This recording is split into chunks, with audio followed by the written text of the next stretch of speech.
ಮಡಿವಾಳ ವಿಶೇಷ ಕಾರ್ಯಕ್ರಮಕ್ಕೆ ಸ್ವಾಗತ. ನಾನು ನವೀನ್ ಕಿಲಾರ್ಲಹಳ್ಳಿ. ಕರ್ನಾಟಕ ರಾಜ್ಯದಲ್ಲಿ ಸಾಕಷ್ಟು ತಳ ಸಮುದಾಯಗಳು ತಮ್ಮ ಕುಲ ವೃತ್ತಿಯನ್ನೇ ನಂಬಿಕೊಂಡು ದುಸ್ತರದ ಬದುಕನ್ನ ನಡೆಸ್ತಾ ಇದ್ದಾವೆ. ಅಂತಹ ಒಂದು ಸಮುದಾಯದಲ್ಲಿ ಮುಖ್ಯ ಭೂಮಿಕೆಯಲ್ಲಿ ಕಂಡುಬರುವುದು ನಮಗೆ ಮಡಿವಾಳ ಸಮುದಾಯ. ಈ ಒಂದು ಮಡಿವಾಳ ಸಮುದಾಯ ಎಷ್ಟೇ ತನ್ನ ವೈಯಕ್ತಿಕ ಬದುಕಿನ ಕಷ್ಟ ಕಾರ್ಪಣ್ಯಗಳಿದ್ದರೂ ಕೂಡ ನಿಸ್ವಾರ್ಥದ ಸೇವೆಯಲ್ಲಿ ಸಮಾಜದ ಒಂದು ಸ್ವಚ್ಛತೆಯನ್ನ ಮಾಡೋದಕ್ಕೆ ಮುಂದೆ ಬಂದು ನಿಂತಿದೆ. ಆದರೆ ಇಡೀ ಸಮಾಜದ ಸ್ವಚ್ಛತೆಗೆ ಶುಭ್ರತೆಗೆ ಶ್ರಮಿಸುತ್ತಿರುವ ಈ ಒಂದು ಮಡಿವಾಳನ ಬದುಕು ಮಾತ್ರ ಇನ್ನ ಶುಭ್ರವಾಗಿಲ್ಲ. ಹಾಗಾದ್ರೆ ಇಂದಿನ ಮಡಿವಾಳರ ವಸ್ತುಸ್ಥಿತಿ, ವಾಸ್ತವಿಕ ಸಂಗತಿ ಹೇಗಿದೆ ಅನ್ನೋದನ್ನ ತಿಳಿಯಬೇಕಾದ್ರೆ ನೀವು ಈ ಸ್ಟೋರಿ ನೋಡಲೇಬೇಕು. ಮಡಿವಾಳರನ್ನ ಪರಿಶಿಷ್ಟ ಜಾತಿಗೆ ಸೇರಿಸುವಂತೆ ಒತ್ತಾಯಿಸಿ ಅದೆಷ್ಟೋ ಧರಣಿಗಳು, ಅದೆಷ್ಟೋ ಅನಿರ್ದಿಷ್ಟ ಉಪವಾಸ ಸತ್ಯಾಗ್ರಹಗಳು, ಕತ್ತೆಗಳ ಮೇಲೆ ಪ್ರತಿಭಟನೆ, ಹೀಗೆ ನಾನಾ ವಿಧದಲ್ಲಿ ತಮ್ಮ ಸಮಾಜದ ನೋವಿನ ಇಂಗಿತವನ್ನ ವ್ಯಕ್ತಪಡಿಸಿದ್ರು. ಇನ್ನು ಕಣ್ಣಾರೆ ಕಂಡ ಸರ್ಕಾರಗಳು ಮಾತ್ರ ಮಡಿವಾಳರ ವಾಸ್ತವ ಪರಿಸ್ಥಿತಿಯ ನೋವನ್ನ ಗಂಭೀರವಾಗಿ ಪರಿಗಣಿಸದೆ ನಿರ್ಲಕ್ಷ್ಯ ಧೋರಣೆಯನ್ನ ಅನುಸರಿಸಿ ನಿಂತವು.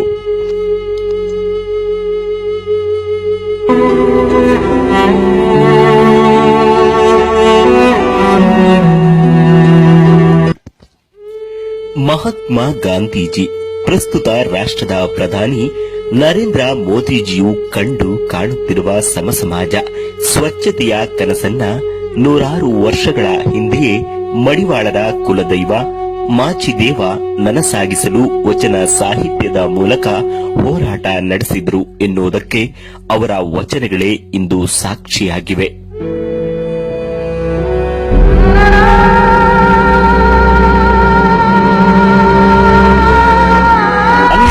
ಶತಮಾನದ ಶರಣರ ಸೇನಾನಿ ಮಡಿವಾಳ ಮಾಚಿದೇವ.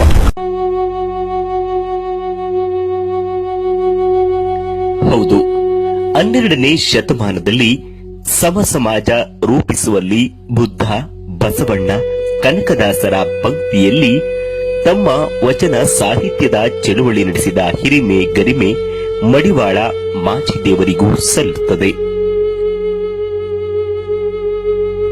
ವಚನ ಸಾಹಿತ್ಯವನ್ನ ಸಂರಕ್ಷಣೆ ಮಾಡುವಂತದ್ರಲ್ಲಿ ತುಂಬಾ ಅದ್ಭುತವಾಗಿರುವಂತಹ ಪಾತ್ರವನ್ನ ವಹಿಸಿದ್ರು. ಮಡಿವಾಳ ಮಾಚಯ್ಯ ತನ್ನ ಇಡೀ ಬದುಕನ್ನ ಶಿವಶರಣರ ಮೈಯ ಮೈಲಿಗೆಯನ್ನ ಹಸನು ಮಾಡುವ ಕುಲಕಾಯಕದಲ್ಲಿ ತನ್ನನ್ನ ತೊಡಗಿಸಿಕೊಂಡಿದ್ದವರು.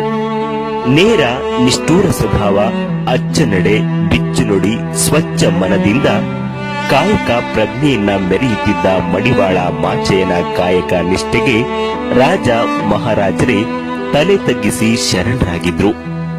ಇಂತಹ ಮಹಾ ಸಂತನು ಮಾಡುತ್ತಿದ್ದ ಬಟ್ಟೆ ತೊಳೆಯುವ ಕಾಯಕವನ್ನೇ ಇಂದು ಮಡಿವಾಳರು ಭಕ್ತಿ ಭಾವದಿಂದ ಗೌರವ ಸೂಚಿಸಿ ತಮ್ಮ ಬದುಕಿನ ವೃತ್ತಿಯಾಗಿಸಿಕೊಂಡಿದ್ದಾರೆ.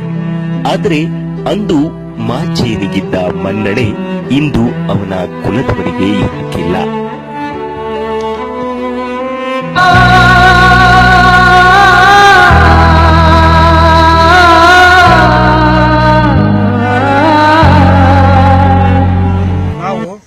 ಇದೇ ಒಂದು ವೃತ್ತಿಯನ್ನು, ನಮ್ಮ ಬಟ್ಟೆ ತೊಳೆಯೋ ವೃತ್ತಿಯನ್ನು ನಾವು ಜೀವನವಾಗಿಸಿಕೊಂಡು ಪ್ರತಿದಿನ 6 ಗಂಟೆಗೆ ಬಂದು 10 ಗಂಟೆವರೆಗೂ ನಾವು ಕೆಲಸ ಮಾಡಿಕೊಂಡು ಮತ್ತೆ ನಮ್ಮ ಮಕ್ಕಳ ಭವಿಷ್ಯಕ್ಕೋಸ್ಕರ ಓದಿಸ್ಬೇಕು ಒಳ್ಳೆ ಸ್ಕೂಲಲ್ಲಿ ಅಂತ ಹೇಳ್ಬಿಟ್ಟು 10 ಗಂಟೆ ಮೇಲೆ ಬೇರೆ ಕಡೆ ಕೂಲಿ ಹೋಗ್ಬಿಟ್ಟು ಆ ಕೂಲಿ ಕೆಲಸ ಮಾಡ್ಕೊಂಡು ಜೀವನ ಮಾಡ್ತಾ ಇದ್ದೀವಿ.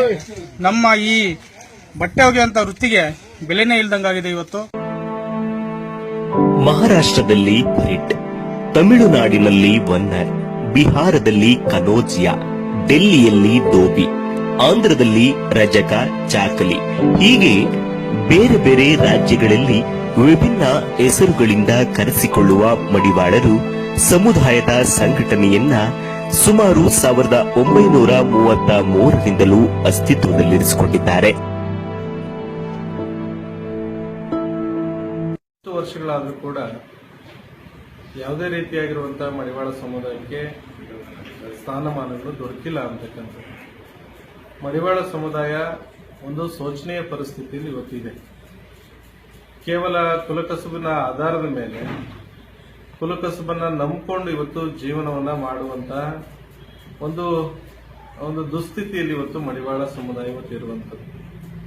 ಆ ನಿಟ್ಟಿನಲ್ಲಿ ಮಡಿವಾಳ ಸಮುದಾಯವನ್ನ ಎಲ್ಲ ರೀತಿಯಾಗಿರುವಂತಹ ಒಂದು ಸಾಮಾಜಿಕ ನ್ಯಾಯ ದೊರಕಿಸಬೇಕು ಅನ್ನುವಂತ ನಿಟ್ಟಿನಲ್ಲಿ ಇದರ ಪರಿಣಾಮ ಸಂವಿಧಾನ ಶಿಲ್ಪಿ, ಕಾನೂನು ಹರಿಕಾರ, ಕೆಳವರ್ಗದ ಜೀವಾಳವಾಗಿದ್ದ ಅಮರವೀರ ಅಂಬೇಡ್ಕರ್ ಅವರು ಮಡಿವಾಳರನ್ನ ಅಸ್ಪೃಶ್ಯರೆಂದು ಪರಿಗಣಿಸಿ ಪರಿಶಿಷ್ಟರ ಪಟ್ಟಿಯಲ್ಲಿಯ 3ನೇ ಹಂತದಲ್ಲಿ ಸೂಚಿಸಿ ಅನುಮೋದಿಸಿದ್ದಾರೆ.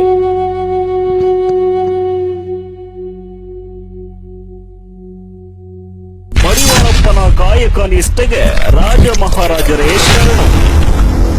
ಕುಲವೃತ್ತಿಯೇ ಬದುಕಿನ ಆಧಾರವಾಗಿಸಿಕೊಂಡಿರುವ ಮಡಿವಾಳರು ರಾಜ ಮಹಾರಾಜರ ಕಾಲದಿಂದಲೂ ಬಟ್ಟೆ ತೊಳೆಯುವ ವೃತ್ತಿಯಿಂದ ಪರರ ಸೇವೆಗೆ ಸೀಮಿತಗೊಂಡಿದ್ದಾರೆ. ಪಾಪ ಅಂದ್ರೆ ಸಮಾಜದಲ್ಲಿ ಹುಟ್ಟಿನಿಂದ ಸಾಯುವವರೆಗೂ ಪ್ರತಿಯೊಬ್ಬರಿಗೂ ಬೇಕೇ ಬೇಕು ಈ ಮಡಿವಾಳರು. ಕೇವಲ ಬಟ್ಟೆ ತೊಳೆಯೋದು ಅಷ್ಟೇ ಅಲ್ಲದೆ ಗ್ರಾಮಗಳಲ್ಲಿ ಹಬ್ಬ ಹರಿದಿನಗಳಲ್ಲಿ ನಡೆಮುಡೆ ಹಾಸಲು ಪಂಜಿಗಳನ್ನ ಹಿಡಿದು ಆಚಾರಗಳಿಗೆ ಶೋಭೆ ತರಲು ಮಡಿವಾಳರ ಅವಶ್ಯಕತೆ ತುಂಬಾನೇ ಇದೆ. ಆದರೆ ಮಡಿವಾಳರ ಬದುಕಿನ ವಿಚಾರಗಳಲ್ಲಿ ಯಾಕೆ ಸಮಾಜ ಅಷ್ಟು ಹೀನಾಯವಾಗಿ ದೂಷಿತರನ್ನಾಗಿ ಕಾಣುತ್ತಿದೆ?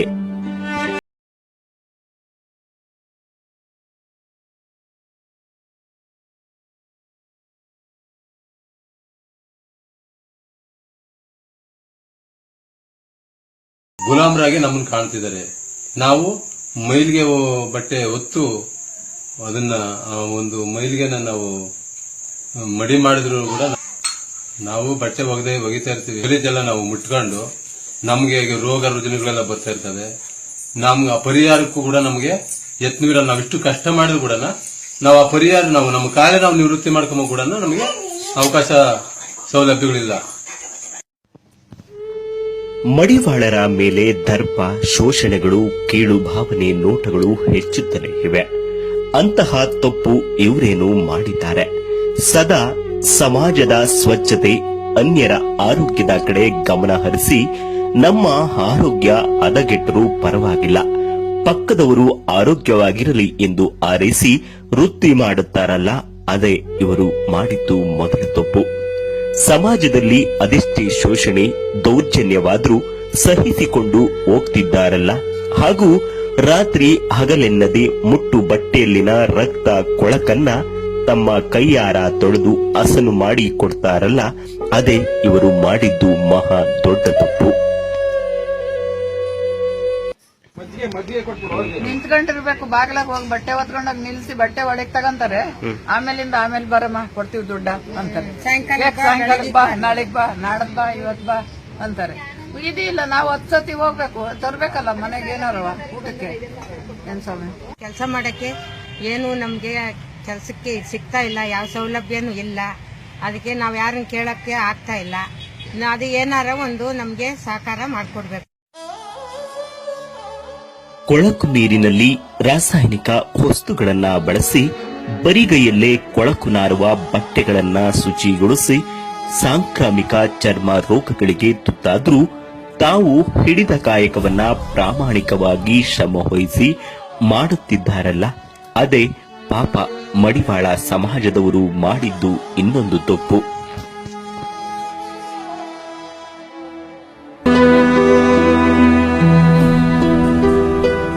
ಕೈ ಎಲ್ಲಾನು ಕೆರೆತ ಆಗುತ್ತೆ. ಒಳ್ಳೆ ನೀರಲ್ಲಿ ತೊಳ್ಕೊಂಡು ಊಟ ಮಾಡಕ್ ಹೋದ್ರು ಆ ಬೀಚಿಂಗು ಸೋಪ್ ಎಲ್ಲ ಬಳಸಿಬಿಟ್ಟು ಎಲ್ಲ ಕೈ ಎಲ್ಲ ಕೆರೆತ ಆಗುತ್ತೆ. ಉರಿ ಹಾಸ್ಪಿಟಲ್ ಹೋಗಿ ಇಂಜೆಕ್ಷನ್ ಮಾಡಿಸ್ಕೊಂಡ್ ಬರ್ಬೇಕು, ಇಲ್ಲಾಂದ್ರೆ ನಡೆಯಲ್ಲ. ಇಂಜೆಕ್ಷನ್ ಮಾಡಿಸ್ಕೊಂಡ್ ಬರ್ಬೇಕು, ಆಮೇಲೆ ಬಟ್ಟೆ ಒಗಿಬೇಕು. ಒಗಿಲಿಲ್ಲ ಅಂದ್ರೆ ವಿಧಿ ಇಲ್ಲ ಮಕ್ಕಳು ಸಾಕಕ್ಕೆ. ಏನ್ ಮಾಡೋದು ಸ್ವಾಮಿ? ದಯವಿಟ್ಟು ನೀವು ನಮ್ಗೆ ಎಲ್ಲಾ ಸೌಲಭ್ಯಗಳು ಕೊಡ್ಬೇಕು ಸ್ವಾಮಿ. ನಾವು ನಿಮ್ಮನ್ನ ಕೇಳ್ಕೊಂತ ಇದ್ವಿ. ಎಲ್ಲ ಕೈ ಕಾಲುಗಳೆಲ್ಲ ಉರಿ ಕೆರೆತ ಧೋಬಿ ಘಾಟ ಇದರಲ್ಲೇ ಬಹಳ ನಮಗೆ ತೊಂದರೆ ಆಗಿದೆ. ಗೌರ್ಮೆಂಟ್ ಇಂದ ನಮಗೆ ಏನು ಬರಬೇಕಾಗಿರೋದು ಏನು ನಮಗೇನು ಹೆಲ್ಪೇ ಮಾಡ್ತಾ ಇಲ್ಲ. ಯಾರು ಗಮನ ಹರಿಸ್ತಾನೆ ಇಲ್ಲ. ನಮ್ಮಲ್ಲಿ ಏನಂದ್ರೆ ಯಾವ ರೀತಿಯಲ್ಲೂ ನಮ್ಮಲ್ಲಿ ಯಾವ MLA MP ಗಳು ಯಾರು ನಮಗಿಲ್ಲ. ತಂದೆ ತಾಯಿ ಇಲ್ದಿರೋ ಮಕ್ಕಳ ತರ ಆಗೋಗ್ಬಿಟ್ಟಿದ್ದಾರೆ, ದಾಯಾಗ್ಲಿದ್ದಂಗಿದ್ದೀರಿ. ಇವತ್ತು ನಮಗೆ ಬರೋ ಅಂತ ಬೆನಿಫಿಟ್ ಏನಾದ್ರು ಗೌರ್ಮೆಂಟ್ ಇಂದ ಸೌಲಭ್ಯ ಮಾಡಿಕೊಡ್ಬೇಕೆಂದು ತಮ್ಮನ್ನೇ ಮನವಿ ಮಾಡಿಕೊಳ್ತೀವಿ. ಪಟ್ಟಣದ ಮಡಿವಾಳರಿಗಿಂತ ಗ್ರಾಮೀಣ ಮಡಿವಾಳರ ಸ್ಥಿತಿ ದಯನೀಯವಾಗಿದೆ. ಪಾರಂಪರಿಕವಾಗಿ ವಾರ್ಷಿಕ ಆಯಾ ಪದ್ಧತಿಯ ವ್ಯವಸ್ಥೆಯಲ್ಲಿ ಕೆಲ ಹಟ್ಟಿಗಳಲ್ಲಿ ಹಾಗೂ ಮೇಲ್ವರ್ಗದವರ ಮುಟ್ಟಿನ ಬಟ್ಟೆಗಳನ್ನ ಶುಚಿಗೊಳಿಸುತ್ತಾ ಬಂದಿದ್ರು. ಅದೇ ಹಾದಿಯಲ್ಲಿ ಇಂದಿಗೂ ವಾರ್ಷಿಕವಾಗಿ 1,500ದಿಂದ 2,000 ಹಣ, 2 ಪಲ್ಲ ರಾಗಿ, ಭತ್ತ ಹೀಗೆ ಆಯಾಯ ಪರಿಸರಕ್ಕೆ ಅನುಗುಣವಾಗಿ ಪಡೆಯುತ್ತಾರೆ.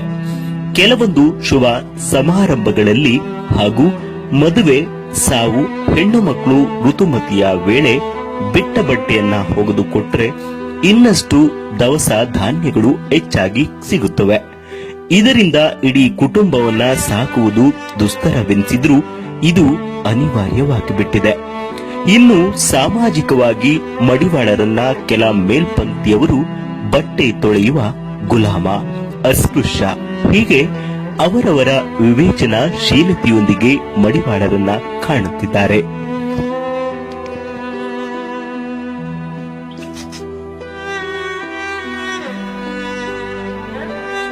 ಮನೆ ಕೆಲಸ ಮಾಡ್ಕೊಂಡು ಕಾಯಿಲೆ ಇರ್ತಾರೆ, ಮಕ್ಳುಗಳು ಅವೆಲ್ಲ ನೋಡ್ಕೊಂಡು ತಿರುಗಿ ಬಂದು ಈ ತಿರುಗಿ ಒಂದು ತೆಗೆದು ಒಣಗಿಸಿ ಮಡಚಿ ಎಲ್ಲ ತಗೊಂಡೋಗ್ಬೇಕು. ಮತ್ತೆ ನಮಗೆ ಒಟ್ಟಿನಲ್ಲಿ ಬರೀ ಬೆಳಗ್ಗೆ ಸಂಜೆವರೆಗೂ ಇದು ಕೆಲಸ ಮಾಡಬೇಕು, ತಿನ್ಬೇಕು ಅಷ್ಟೇನೆ. ಆದ್ರೆ ನಮಗೆ ಗೌರ್ಮೆಂಟ್ ಕಡೆಯಿಂದ ಸರ್ಕಾರದಿಂದ ಯಾವುದೇ ಒಂದು ಸವಲತ್ತು ನಮಗೆ ಸಿಗ್ತಾ ಇಲ್ಲ. ಆದಷ್ಟು ನಮಗೆ ದಯವಿಟ್ಟು ನಮ್ಮ ಕೆಲಸದ ಬಗ್ಗೆ ಒಂಚೂರು ಸರ್ಕಾರ ಗಮನ ಹರಿಸ್ಬಿಟ್ಟು ನಾವು ಇಲ್ಲಿ ಕೂಲಿ ಮಾಡ್ಕೊಂಡೋಗಿ ಮಕ್ಳಿಗೆ ಓದ್ಸಕ್ಕಾಗತ್ತಾ ಇಲ್ಲ. ಇದು ಜೀವನ ಮಾಡಕ್ಕೆ ಸಾಧ್ಯನೇ ಆಗ್ತಾ ಇಲ್ಲ ನಮ್ಮ ಮಕ್ಳಿಗೆ. ಏನ್ ಮಾಡ್ಬೇಕು ಹೇಳ್ರಿ? ನಾವು ಇಲ್ಲಿ ಕೂಲಿ ಮಾಡ್ಕೊಂಡು ಹೋಗಿ ಮಕ್ಳಿಗೆ ಓದಿಸ್ಬೇಕು. ನೀವೇನೋ ಸೌಲಭ್ಯ ಮಾಡಿದ್ರೆ ನಮಗೂ ಅನುಕೂಲ. ಮಡಿವಾಳ ಕುಲಕ್ಕಿಲ್ವೇ ಪರಿಶಿಷ್ಟ ಬೆಲೆ?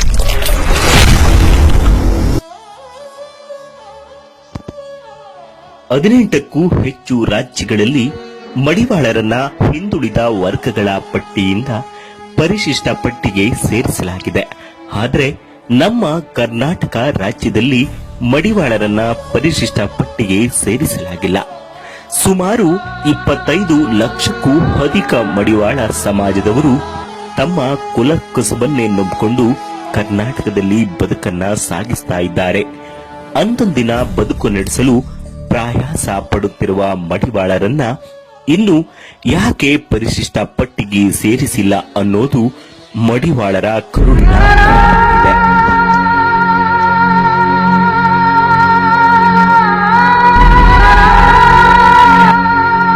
ಮಡಿವಾಳ ಸಮುದಾಯವನ್ನು ಪರಿಶಿಷ್ಟ ಜಾತಿಗೆ ಸೇರಿಸಬೇಕು. ಮತ್ತಿವತ್ತೇನು ಶೈಕ್ಷಣಿಕವಾಗಿ, ಆರ್ಥಿಕವಾಗಿ, ರಾಜಕೀಯವಾಗಿ ಹಿಂದುಳಿದಿದ್ದಾರೋ ಆ ಮಡಿವಾಳ ಸಮಾಜಕ್ಕೆ ಪ್ರತ್ಯೇಕ ಮಡಿವಾಳ ಒಂದು ಅಭಿವೃದ್ಧಿ ನಿಗಮವನ್ನ ಸ್ಥಾಪನೆ ಮಾಡಬೇಕು. ಮತ್ತೆ ಆ ಒಂದು ಮಡಿವಾಳ ಸಮುದಾಯದ ಎಷ್ಟೋ ಮನೆಗಳು ಇವತ್ತು ಬಡತನದಲ್ಲಿ ಇದ್ದಾವೆ. ಆಶ್ರಯ ಮನೆಗಳು ಸಹ ಅವ್ರಿಗೆ ಸರಿಯಾಗಿ ಸಿಕ್ಕಿಲ್ಲ. ಆ ಮಡಿವಾಳ ಸಮುದಾಯಕ್ಕೆ ಮತ್ತೆ ವಿಶೇಷವಾಗಿ ಒಂದು ಪ್ಯಾಕೇಜ್ ಅನ್ನು ಘೋಷಣೆ ಮಾಡಿ ಅವರಿಗೆ ಆಶ್ರಯ ಮನೆಗಳನ್ನು ಮಂಜೂರು ಮಾಡಬೇಕು. ಮಡಿವಾಳ ಅವರಿಗೆ ಒಂದು ಪ್ರತ್ಯೇಕ ಅಭಿವೃದ್ಧಿ ನಿಗಮವನ್ನು ಸ್ಥಾಪನೆ ಮಾಡಿ ಆ ಸಮುದಾಯದ ಅಭಿವೃದ್ಧಿಗೆ ಸರ್ಕಾರ ಒಂದು ಅನುಕೂಲ ಕಲ್ಪಿಸಿಕೊಡಬೇಕಾಗಿ ಈ ಮೂಲಕ ಒತ್ತಾಯವನ್ನು ಮಾಡ್ತಾ ಇದ್ದೇವೆ.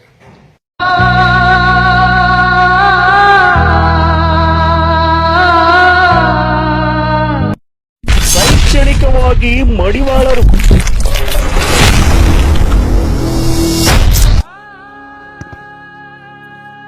ಮೂಲಭೂತ ಸೌಕರ್ಯಗಳಿಂದ ವಂಚಿತರಾಗಿರುವ ಮಡಿವಾಳ ಸಮುದಾಯದವರು ಕಡು ಬಡತನದಿಂದ ಜೀವನವನ್ನ ದೂಡುತ್ತಿದ್ದಾರೆ. ಅದರಲ್ಲಿ 60% 65% ಮಂದಿ ಶೈಕ್ಷಣಿಕವಾಗಿ ನೆಲೆ ಕಂಡುಕೊಳ್ಳುವ ಪ್ರಯತ್ನವನ್ನ ಮಾಡಿದ್ದಾರೆ. ಇನ್ನು ಅದರಲ್ಲಿ ಮಹಿಳೆಯರ ಪ್ರಮಾಣ 30% ಎಂದು ತಿಳಿಯಲಾಗಿದೆ. ಶೈಕ್ಷಣಿಕವಾಗಿ ಅಭಿವೃದ್ಧಿ ಕಾಣಲು ಸಾಧ್ಯವಾಗುತ್ತಿಲ್ಲ. ಅದಕ್ಕೆ ಬಲವಾದ ಕಾರಣಗಳು ಇವೆ. ಅದೇನೆಂದರೆ ತಮ್ಮ ಮೂಲ ಕಸುಬನ್ನ ನಂಬಿ ಅದೆಷ್ಟೋ ಮಂದಿ ಅವತ್ತಿನ ಊಟಕ್ಕಾಗಿ ಪರದಾಡುವಂತ ಹೀನಾಯ ಸ್ಥಿತಿ ಅವರನ್ನ ಕಾಡುತ್ತಿದೆ. ಹಾಗಾಗಿಯೇ ಅವರು ಕೆಲಸಗಳನ್ನ ಅರಸಿ ನಗರ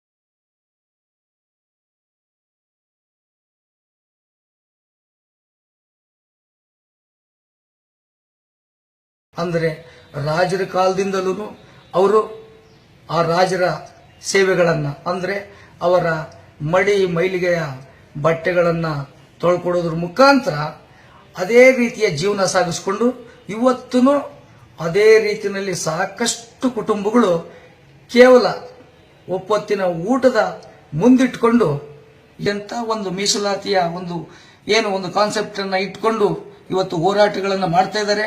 ಅವರು ಕೇಳೋದ್ರಲ್ಲಿ ಯಾವುದೇ ತಪ್ಪಿಲ್ಲ. ಅವರೇನು ಭಿಕ್ಷೆ ಕೇಳ್ತಾ ಇಲ್ಲ, ಅವರ ಹಕ್ಕುಗಳನ್ನ ಕೇಳ್ತಾ ಇದ್ದಾರೆ. ಮೊದಲು ಸರ್ಕಾರ ಇದರ ಬಗ್ಗೆ ಎಚ್ಚೆತ್ತುಕೊಂಡು ಆರ್ಥಿಕವಾಗಿ ಮಡಿವಾಳರು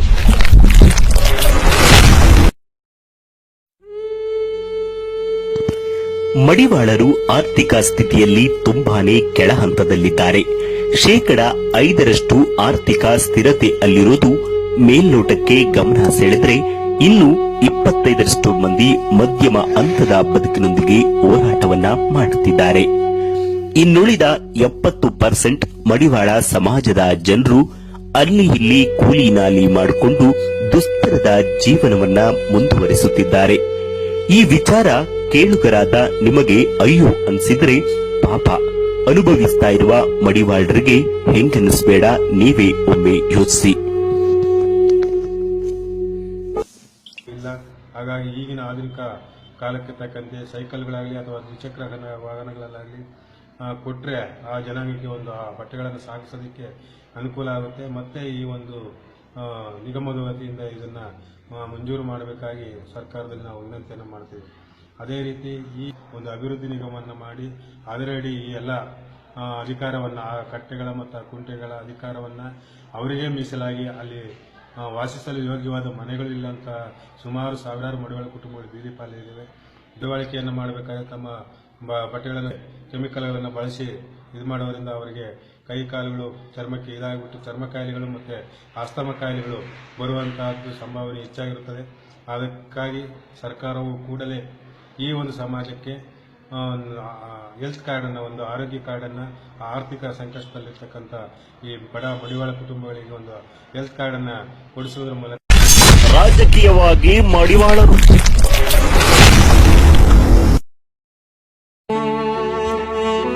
1992ರಿಂದ 1997ರವರೆಗೆ ಮಡಿವಾಳ ಸಮಾಜಕ್ಕೆ ಸೇರಿದ ಕೇರಳದ ಕೆಆರ್ ನಾರಾಯಣರವರು ಉಪರಾಷ್ಟ್ರಪತಿಯಾಗಿದ್ದರು. ನಂತರ 1997ರಿಂದ 2000ರವರೆಗೆ ರಾಷ್ಟ್ರಪತಿಯಾಗಿದ್ದರು. ರಾಮಕೃಷ್ಣ ಹೆಗಡೆಯವರ ಅಧಿಕಾರಾವಧಿಯಲ್ಲಿ ಗುಲ್ಬರ್ಗದ ವಿದ್ಯಾಧರ ಗುರೂಜಿ ಎಂಎಲ್ಸಿ ಆಗಿದ್ರು. ಹೀಗೆ ವಿಧಾನಸಭೆಗೆ ಸ್ಪರ್ಧಿಸಿ ಪರಾಜಿತಗೊಂಡ ರಾಯಚೂರಿನ ಎನ್ ಶಂಕರಪ್ಪ ಎಂಎಲ್ಸಿ ಆಗಿದ್ರು. ಇನ್ನು ರಘು ಕೌಟಿಲ್ಯರವರು ಮೈಸೂರು ಹೊಸ್ತು ಪ್ರಾಧಿಕಾರದ ಅಧ್ಯಕ್ಷರಾಗಿದ್ರು. 1971ರಲ್ಲಿ ಮೈಸೂರಿನ ಪುರಸಭಾಧ್ಯಕ್ಷ ಜೋಗಿ ಸಿದ್ದಯ್ಯ ಅವರು ಅಧಿಕಾರವನ್ನ ವಹಿಸಿಕೊಂಡಿದ್ರು. ಹೀಗೆ ಇನ್ನೂ ಹಲವರು ಸೇರಿದಂತೆ ನಗರಸಭೆ, ಜಿಲ್ಲಾ ಹಾಗೂ ತಾಲೂಕು ಪಂಚಾಯಿತಿಯಲ್ಲಿ ಬೆರಳೆಣಿಕೆಯಷ್ಟು ಸ್ಥಾನವನ್ನ ಗಳಿಸಿಕೊಂಡಿರುವ ಹೆಮ್ಮೆಯ ವಿಚಾರ ಬಿಟ್ಟರೆ ಇನ್ಯಾವುದೇ ವಿಧಾನಸಭೆಯ ಅಂಗಳಕ್ಕೆ ಕಾಲಿಟ್ಟ ನಿದರ್ಶನಗಳು ಕಾಣಸಿಕ್ಕುವುದಿಲ್ಲ.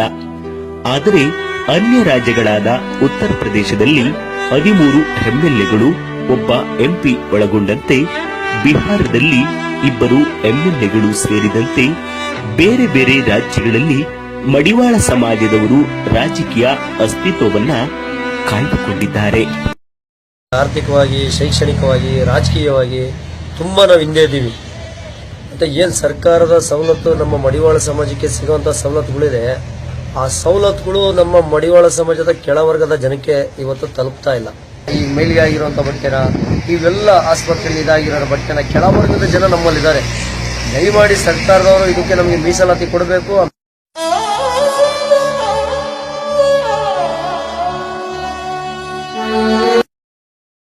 ದೇಶಕ್ಕೆ ಬಂತು ಸ್ವಾತಂತ್ರ್ಯ, ಮಡಿವಾಳರ ಸ್ಥಿತಿ ಇನ್ನೂ ಅತಂತ್ರ. ದೇಶಕ್ಕೆ ಸ್ವಾತಂತ್ರ್ಯ ಬಂದು 7 ದಶಕಗಳೇ ಉರುಳಿದ್ರೂ ಮಡಿವಾಳರ ಸ್ಥಿತಿಗತಿಯಲ್ಲಿ ಯಾವುದೇ ಬದಲಾವಣೆ ಕಂಡಿಲ್ಲ. ರಾಜಕೀಯವಾಗಿ, ಶೈಕ್ಷಣಿಕವಾಗಿ, ಸಾಮಾಜಿಕವಾಗಿ, ಇನ್ನು ಆರ್ಥಿಕವಾಗಿ ಸ್ಥಾನಮಾನದ ಪ್ರಾತಿನಿಧ್ಯ ದೊರಕುವವರೆಗೂ ವೃತ್ತಿ ಬದುಕಿನೊಂದಿಗೆ ಬಡಿದಾಡುವುದು ಮಾತ್ರ ಮಡಿವಾಳರಿಗೆ ತಪ್ಪಿಲ್ಲ.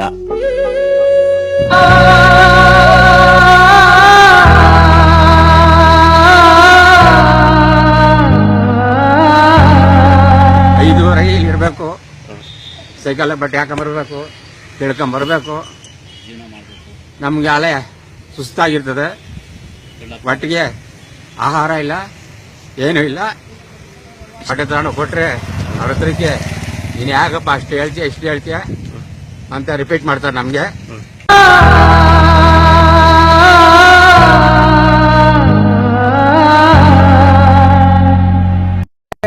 ಆಸ್ಪತ್ರೆಗೆ ತೋರಿಸ್ಬೇಕು. ನಾವು ಮಾಡೋದು ಬರೀ 8 ರೂಪಾಯಿ ಐರನ್ನು. ಆ 8 ರೂಪಾಯಿ ಐರನ್ ಮಾಡ್ಕೊಂಡು ಮಕ್ಳಿಗೆ ಏನ್ ತೋರಿಸ್ತಾರ ಅವರು? ನಮ್ ತಂದೆ ತಾಯಿಗಳಿಗೆ ಹುಷಾರಿಲ್ಲ ಅಂತಂದ್ರೆ ಮಡಿವಾಳ್ರು ಅಂತ ಹೇಳಿ ನಮ್ಗೆ ಮೀಸಲಾತಿದ್ರೆ ನಾವೇನೋ ಒಂದು ಅನುಕೂಲ ತಗೋಬೋದಲ್ಲ ಸರ್ಕಾರದಿಂದ. ಯಾವ್ದೇ ಹಾಸ್ಪಿಟ್ಲ್ಗೂ ಲಕ್ಷಾಂತರ ರೂಪಾಯಿ ಆಗುತ್ತೆ ಬಿಲ್ಲು. ನಾವೆಲ್ಲಿಂದ ತಂದು ಕಟ್ಟೋಣ? ಯಾಕೆ ಓಟ್ ಕೇಳಕ್ ಮಾತ್ರ ನಿಮ್ ಯೋಗ್ಯತೆ ಇರುತ್ತೆ, ಸದನದಲ್ಲಿ ಮಡಿವಾಳರ ಬಗ್ಗೆ ಮಾತಾಡಕ್ ನಿಮ್ ಯೋಗ್ಯತೆ ಅಲ್ವಾ ನಿಮ್ಗೆ? ಎಲ್ಲಾ MLA-ಗಳಿಗೂ ಎಲ್ಲಾ ಪ್ರತಿಯೊಬ್ಬರಿಗೆ ಹೇಳೋಂತ ಮಾತಿದು. ಸ್ವಾಮಿ, ಎಲ್ಲಾರ ಮನೆ ಕರ್ಮ ತೊಳಿತೀವಿ, ಅದೇ ರೀತಿ ವಿಧಾನಸೌಧ ಸೂತ್ಕ ಆಗಿದೆ. ಮಡಿವಾಳರು ಒಳಗಡೆ ಎಂಟ್ರಿ ಆದ್ರೆ ಮಾತ್ರ ವಿಧಾನಸೌಧ ಸೂತ್ಕ ಕಳೆಯೋದು. ಮುಂದಿನ ದಿನಗಳಲ್ಲಿ ಉಗ್ರ ಹೋರಾಟ ಮಾಡೇ ಮಾಡ್ತೀವಿ. ಪಾಪ, ಯಾಕೆ ಈ ಮಡಿವಾಳರು ಅಂತಹ ನಖದೃಷ್ಟರೇ? ಇಲ್ಲಿ ಮಡಿವಾಳನ ಕುಲದಲ್ಲಿ ಹುಟ್ಟಿದ್ದೇ ತಪ್ಪಾಯಿತೆ. ಇಲ್ಲ, ಈ ಸಮಾಜದಲ್ಲಿ ಎಲ್ಲರಂತೆ ಬದುಕುವ ಬಯಕೆಯು ಇವರಿಗೆ ಇರಕೂಡದೆ. ಉನ್ನತ ವರ್ಗದವರು ಬೆಳಿಗ್ಗೆ ಎದ್ದ ಕೂಡಲೇ ದೇವರ ಪಟಕ್ಕೆ ನಮಸ್ಕರಿಸಿ ದಿನದ ಚಟುವಟಿಕೆಯನ್ನ ಆರಂಭಿಸುತ್ತಾರೆ. ಆದರೆ ಕಾಯಕವನ್ನೇ ನಂಬಿ ಬದುಕುತ್ತಿರುವ ಮಡಿವಾಳನು ಮಡಿ ಮೈಲಿಗೆಯ ಬಟ್ಟೆಯನ್ನ ತನ್ನ ತಲೆಯ ಮೇಲೆ ಹೊತ್ತು ದೈನಂದಿನ ಕಾರ್ಯವನ್ನ ಆರಂಭಿಸುತ್ತಾನೆ. ಸಂಜೆ ಆದ್ರೆ ನಮ್ಗೆಲ್ಲ ರೆಕ್ಕೆಲ್ಲ ನೋವು ಬರ್ತವೆ, ಮನೆ ಕಂಡ್ರೆ ಜ್ವರಗಳು. ನಮ್ದು ಇದರಲ್ಲೇ ಜೀವನ. ಏನ್ ಮಾಡೋಂದ್ರ 75 ವರ್ಷ ಆಯ್ತು ಸ್ವಾಮಿ. ಮನೆ ಕಂಡ್ರೆ ನಿದ್ದೆ ಬರಲ್ಲ, ಮೈ ಕೈಯೆಲ್ಲ ನೋವು. ಮಡಿವಾಳ ಸಮಾಜದ ಮಕ್ಕಳಿಗೆ ಓದುವ ಹಂಬಲವಿದೆ, ಆಸಕ್ತಿ ಇದೆ. ಆದರೆ ಓದಿಸುವ ಚೈತನ್ಯ ಪೋಷಕರಿಗೆ ಇಲ್ಲ. ಹೇಗೋ ಕೂಲಿ ನಾಲಿ ಮಾಡಿಕೊಂಡು ತಮ್ಮ ಮಕ್ಕಳನ್ನ ಓದಿಸಿದ್ರೂ ಉದ್ಯೋಗ ಸಿಗದೆ ನಿರುದ್ಯೋಗಿಗಳಾಗಿದ್ದಾರೆ. ಒಂದು ವೇಳೆ ಸಿಕ್ಕರೂ ಮೀಸಲಾತಿ ಆಯ್ಕೆ ಹಂತದಲ್ಲಿ ಸೋಲುತ್ತಿದ್ದಾರೆ. ಇದಕ್ಕೆಲ್ಲ ಬಡತನ, ಅನಕ್ಷರತೆ, ಶೋಷಣೆ, ತಾರತಮ್ಯ, ಅಸಮಾನತೆ ಎಂದು ಹೇಳಲಾಗುತ್ತದೆ. ಅರಸ ಮೇಲಲ್ಲ, ಅಗಸ ಕೀಳಲ್ಲ. ಅರಸ ಮೇಲಲ್ಲ, ಅಗಸ ಕೀಳಲ್ಲ ಎಂಬ ಮಾಚಿದೇವರ ವಚನ ಈ ಕ್ಷಣಕ್ಕೆ ಪ್ರಸ್ತುತಪಡಿಸುತ್ತದೆ. ಇಂದಿನ ಸಮಾಜದಲ್ಲಿ ಯಾಕೋ ಏನೋ ಮಡಿವಾಳ ಎಂಬ ಪದ ಕೇಳಿದ ಕೆಲವರು ಕಬ್ಬಿಣದ ಸಲಾಕೆಯನ್ನ ಕಿವಿಗೆ ಇಟ್ಟುಕೊಂಡವರಂತಾಡುತ್ತಾರೆ. ಕೆಲ ಸಂದರ್ಶನಗಳಲ್ಲಿ ಮಡಿವಾಳ ಎಂದ ಕೂಡಲೇ ಇಜಿಟ್ ಎಂಬ ದೀರ್ಘ ಸ್ವರದ ಸಾಮಾನ್ಯ ಮಾತು ಕೇಳಿಬರುತ್ತದೆ. ಅಷ್ಟರ ಮಟ್ಟಿಗೆ ಜಾತಿಯೊಂದಿಗೆ ವ್ಯಕ್ತಿಯ ವ್ಯಕ್ತಿತ್ವ ಅಳೆಯುವ ಹೊಲಸು ಇಂದಿನ ಸಮಾಜದಲ್ಲಿ ರಾರಾಜಿಸ್ತಾ ಇದೆ ಅಂತ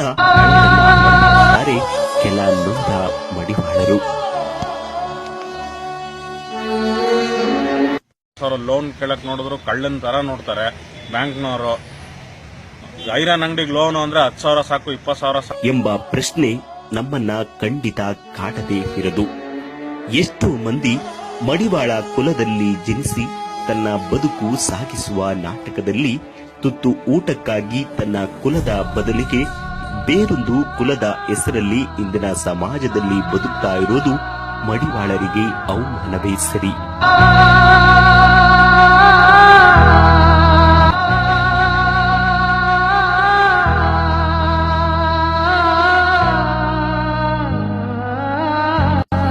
ಅಂಗಡಿಯಲ್ಲಿ ಏನು ವ್ಯಾಪಾರ ಆಗಲ್ಲ, ಮಾಡಿದ್ದೆಲ್ಲ ಕೂಲರಿಗೆ ಕೊಡ್ಬೇಕು. ನಾವು ಜೀವನ ಮಾಡೋದು ಹೆಂಗೆ? ಗೌರ್ಮೆಂಟ್ ಇಂದ ಏನು ನಮಗೆ ಆದಾಯ ಇಲ್ಲ, ಒಂದ್ ಮನೆ ಇಲ್ಲ, ಬಾಡಿಗೆ ಕಟ್ಟಕ್ ಆಗ್ತಾ ಇಲ್ಲ, ತುಂಬಾ ತೊಂದರೆ ಇದೆ. ಎಲ್ಲ ಸಾಲಗಳು ಮಾಡ್ಕೊಂಡು ಎಲ್ಲ ನಾಶ. ಯಾರನ್ನ ಹೋದ್ರೆ ಓಟ್ ಕೇಳಕ್ ಮಾತ್ರ ಬರ್ತಾರೆ,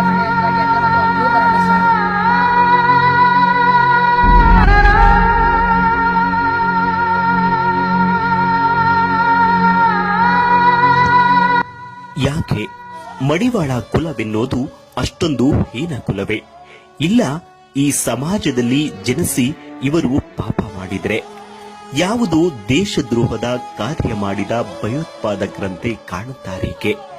ಸ್ವಾಭಿಮಾನದ ಬದುಕು ಕಟ್ಟಿಕೊಳ್ಳುವ ಮತ್ತು ಸಮಾಜದಲ್ಲಿ ಮೂಲಭೂತ ಹಕ್ಕುಗಳನ್ನ ಪಡೆಯುವ, ಕೇಳುವ ಅಭಿವ್ಯಕ್ತಿ ಸ್ವಾತಂತ್ರ್ಯ ಇವರಿಗಿಲ್ವೇ? ಸಮಾಜದ ಶುಭ್ರತೆಗೆ ದುಡಿಯುತ್ತಿರುವ ಮಡಿವಾಳರ ಬದುಕು ಇನ್ನೂ ಶುಭ್ರವಾಗಿಲ್ಲಬೇಕೆ? ಸರ್ಕಾರದ ಗೌರವಾನ್ವಿತ ಜನಪ್ರತಿನಿಧಿಗಳೇ, ಮಡಿವಾಳ ಸಮಾಜದವರು ಸರ್ಕಾರದ ಸವಲತ್ತುಗಳನ್ನ ಪಡೆಯುವ ಯೋಗ್ಯತೆಯಲ್ಲಿ ಅನರ್ಹರೇ. ನಿಮ್ಮ ಮಕ್ಕಳಂತೆ ಸಾಮಾಜಿಕವಾಗಿ, ಶೈಕ್ಷಣಿಕವಾಗಿ, ರಾಜಕೀಯವಾಗಿ ಅವರು ಬೆಳೆಯಬಾರದೆ? ಇಂದು ಪ್ರಜಾಪ್ರಭುತ್ವ ಯುಗದಲ್ಲಿ ಎಲ್ಲರೂ ಸಮಾನರು ಎಂಬ ಸಂವಿಧಾನದ ಪೀಠಿಕೆಯಲ್ಲಿ ಗೊತ್ತುಪಡಿಸಿದ್ದು ಕೇವಲ ತೋರ್ಪಡೆಗೆ ಮಾತ್ರವೇ? ಸರ್ಕಾರದಿಂದ ದೊರಕುವ ಸವಲತ್ತುಗಳನ್ನ ಜಾತಿ ಆಧಾರಿತವಾಗಿ ನೀಡಿ ಸಮಾನತೆಯಲ್ಲಿ ಶೋಷಿತ ವರ್ಗದವರಾಗಿ ಬದುಕುತ್ತಿರುವ ಮಡಿವಾಳರನ್ನ ಪ್ರತ್ಯೇಕತೆ ಮಾಡುತ್ತಿರುವುದು ಎಂಥ ನ್ಯಾಯ? ನೀವೇ ಒಮ್ಮೆ ಯೋಚಿಸಿ. ಮಡಿ ಮಾಡುವವನ ಮಗ ಮಡಿ ಮಾಡಿಕೊಂಡೇ ಬದುಕು ಮುಂದುವರಿಸಬೇಕೆ? ಇಲ್ಲ, ಎಲ್ಲರಂತೆಯೇ ದೇಶದ ಏಳ್ಗೆಯಲ್ಲಿ ಪಾತ್ರ ವಹಿಸುವುದು ಬೇಡವೇ ಎಂಬ ಕರುಳಿಂಡುವ ಮಾತುಗಳು ಮಡಿವಾಳರದ್ದಾಗಿದೆ.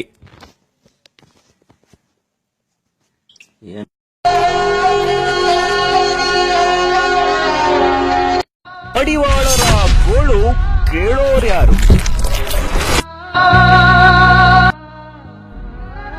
ಮಡಿವಾಳರ ಗೋಳು ಕೇಳೋರ್ಯಾರು? ಆಧುನಿಕ ಜಗತ್ತು ಎಷ್ಟೇ ಅಭಿವೃದ್ಧಿಗೊಂಡ್ರೂ ಇಂದಿಗೂ ಕೂಡ ಮಡಿವಾಳದ ಸಮಾಜದವರು ಅದೆಷ್ಟೋ ಗುಡಿಸಿಲಿನಲ್ಲಿ ಮಣ್ಣಿನ ಮನೆಗಳಲ್ಲಿ ವಾಸ ಮಾಡುತ್ತಿದ್ದಾರೆ. ಇನ್ನು ಕೆಲವರಿಗೆ ನಿವೇಶನಗಳೇ ಇಲ್ಲದೆ ಬಾಡಿಗೆ ಮನೆಗಳಲ್ಲಿ ಇದ್ದು ಬಾಡಿಗೆ ಕಟ್ಟಲಾಗದ ಚಿಂತಾಜನಕ ಪರಿಸ್ಥಿತಿಯಲ್ಲಿದ್ದಾರೆ.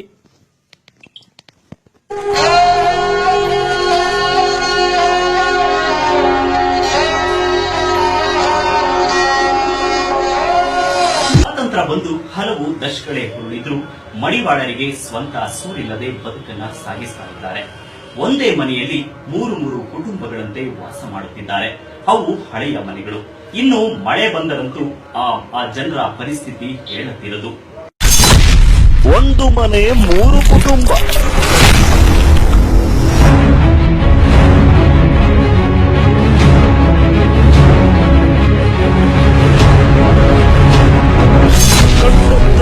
ಕಣ್ಮರೆ ಹಾಕ್ತಾ ಇದೆ ಮಡಿವಾಳರ ಕರಾಳ ಬದುಕು. ಗ್ರಾಮೀಣ ಭಾಗದಲ್ಲಿ ಒಂದೇ ಮನೆಯಲ್ಲಿ 3-4 ಕುಟುಂಬಗಳು ಜೀವಿಸುತ್ತಿವೆ. ಮಳೆ ಬಂದರೆ ಮನೆಯಲ್ಲಿ ನೀರು ತುಂಬಿಕೊಂಡು ಮನೆಗಳು ಜಾಗವಿಲ್ಲದೆ ಮನೆ ಪರದಾಡುವ ಶೋಚನೀಯ ಸ್ಥಿತಿ ಉಂಟಾಗಿದೆ. ಇನ್ನು ಚರಂಡಿ ಸೊಳ್ಳೆಗಳ ನಡುವೆ ಬದುಕು ಕಟ್ಟಿಕೊಳ್ಳುತ್ತಿರುವ ಮಡಿವಾಳರು ವಯಸ್ಸಿನ ಹಂಗಿಲ್ಲದೆ ಕುಲವೃತ್ತಿಯನ್ನೇ ಮಾಡಿಕೊಂಡು ದುಸ್ತರದ ಬದುಕನ್ನ ಸಾಗಿಸುತ್ತಿದ್ದಾರೆ. ಇದು ಒಂದೆಡೆ ಆದ್ರೆ ವಯಸ್ಸು 70 ಆದ್ರೂ ರಟ್ಟೆಗಳು ಕುಸಿದಿದ್ರೂ ಹೊಟ್ಟೆ ತುಂಬಿಸಿಕೊಳ್ಳಲು ಹಳೆಯ ಇಸ್ತ್ರಿ ಪೆಟ್ಟಿಗೆಯನ್ನೇ ನಂಬಿ ಬದುಕು ದೂಡುತ್ತಿರುವ ವೃದ್ಧ ಅಮ್ಮಂದಿರು ಮತ್ತೊಂದು ಕರಾಳ ಬದುಕಿನ ಕತೆ ಕಣ್ಣೀರು ತರಿಸುತ್ತದೆ. ಸಿರಾಗೇಟು ತುಮಕೂರು ಕೋಡಿಹಳ್ಳ. ನಾವು ಹಳೆ ಮನೇಲಿ ಇದ್ದೀವಿ. ಇದರಿಂದ ಹಿಂಗೆ ಇದ್ದೀವಿ, ಹಳೆ ಮನೇಲೇ ಇದ್ದೀವಿ. ಏನ್ ಮಾಡಿದ್ರು ಯಾರು ಏನು ಮಕ್ಕಳನ್ನ ಮಳೆ ಬಂದ್ರೆ ಮಕ್ಕಳನ್ನ ನೀರಲ್ಲಿ ಹಾಕೊಂಡೇ ಇರ್ಬೇಕು. ಮಳೆ ಎಲ್ಲ ಸೋರುತ್ತೆ, ಮನೆ ಹಳೆ ಮಂಟಪ ಸೋರುತ್ತೆ. ಒಂದು ಮನೆ ಇಲ್ಲ, ಹಳೆ ಮನೆಗೆ ಇದ್ದೀರಿ. ನಾವು ಮಡವಾಳ ಕೆಲಸ ಮಾಡೋದು, ಸರಿಯಾಗಿ ಕೆಲಸ ಮಾಡಕ್ ಆಗ್ತಿಲ್ಲ. ನಮ್ಗೆ ವಯಸ್ಸಾಗಿದೆ, ಅದಕ್ಕೋಸ್ಕರ ಗೌರ್ಮೆಂಟ್ ಇಂದ ನಮ್ಗೆ ಯಾವ್ದಾರ ಒಂದು ಮನೆಗೆ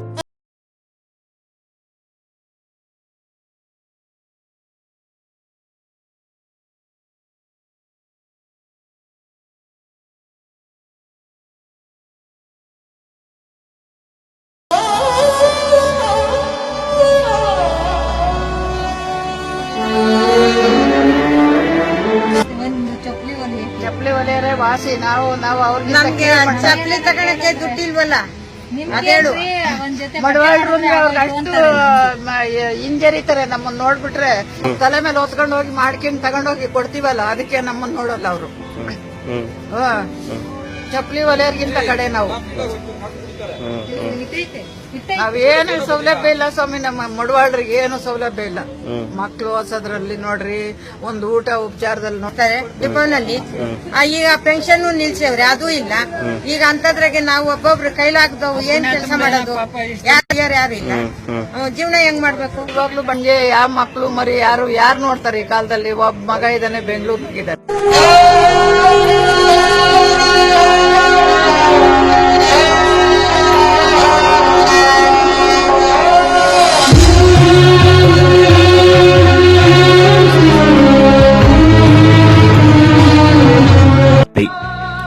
ಒಂದೇ ಮಾತಲ್ಲಿ ಹೇಳುವುದಾದರೆ ಮಧ್ಯಮ ವರ್ಗದ ಸಮುದಾಯ ಎಂದು ಕರೆಸಿಕೊಳ್ಳುವ ಮಡಿವಾಳ ಸಮಾಜ ಯಾವುದೇ ತಳ ಸಮಾಜದ ಶೋಷಣೆ ಬದುಕಿಗಿಂತ ಭಿನ್ನವಾಗಿಲ್ಲ.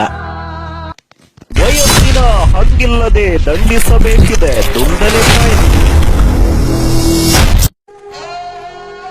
ಮಡಿವಾಳ ಸಮಾಜದಲ್ಲಿ ಹುಟ್ಟಿದ ಮಡಿವಾಳನು ತನ್ನ ಕುಲವೃತ್ತಿಯೇ ಜೀವಾಳವಾಗಿಸಿಕೊಂಡಿದ್ದಾನೆ. ಬಟ್ಟೆ ತೊಳೆದು ಇಸ್ತ್ರಿ ಮಾಡಿ ಮುಗಿಸುವಷ್ಟೊತ್ತಿಗೆ ಸಾಕಾಗುತ್ತಾನೆ.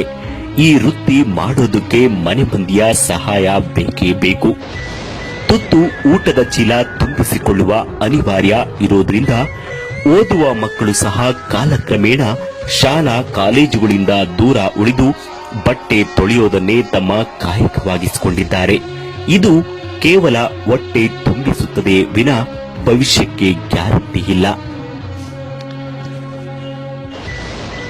ಪ್ರೊಫೆಸರ್ ಅನ್ನಪೂರ್ಣಮ್ಮನ ವರದಿ ಎತ್ತ ಸಾಗಿದೆ. ಈ ಮಡಿವಾಳರನ್ನ ಪರಿಶಿಷ್ಟ ಜಾತಿಗೆ ಸೇರಿಸುವ ಕುರಿತಾಗಿ ಈ ಹಿಂದಿನ ಸರ್ಕಾರ ಮೈಸೂರು ವಿಶ್ವವಿದ್ಯಾನಿಲಯ ಪ್ರೊಫೆಸರ್ ಅನ್ನಪೂರ್ಣಮ್ಮನವರಿಗೆ ಮಡಿವಾಳ ಸಮಾಜದ ವಾಸ್ತವ ಪರಿಸ್ಥಿತಿಯ ಕುರಿತು ಅಧ್ಯಯನ ನಡೆಸಿ ವರದಿ ನೀಡುವ ಆದೇಶದಂತೆ ಅನ್ನಪೂರ್ಣಮ್ಮನವರು ಮಡಿವಾಳ ಸಮಾಜ ರಾಜ್ಯದಲ್ಲಿ ದೈನಂದಿನ ಬದುಕು ಸಾಗಿಸಲು ಆಗುತ್ತಿಲ್ಲ, ಇವರನ್ನ ಪರಿಶಿಷ್ಟ ಜಾತಿಗೆ ಸೇರಿಸಲು ಅರ್ಹರಾಗಿದ್ದಾರೆ ಎಂಬ ಸೂಚಿತ ಆದೇಶದ ವರದಿಯನ್ನ ನೀಡಿದ್ದರು. ಅದು ಯಾವುದೇ ಪ್ರಯೋಜನವಾಗದೆ ಕೇವಲ ಪುಸ್ತಕದಲ್ಲಿನ ಅಂಕಿ ಅಂಶಕ್ಕೆ ಸೀಮಿತಗೊಳಿಸಿ ನಿರ್ಲಕ್ಷ್ಯ ಧೋರಣೆ ತೋರಿರೋದು ಮಡಿವಾಳ ಸಮಾಜದ ಬಗೆಗಿನ ಕಾಳಜಿ ಅಥವಾ ಪ್ರಾಶಸ್ತ್ಯ ಎಷ್ಟಿದೆ ಎಂಬುದು ಅರಿವಾಗುತ್ತದೆ.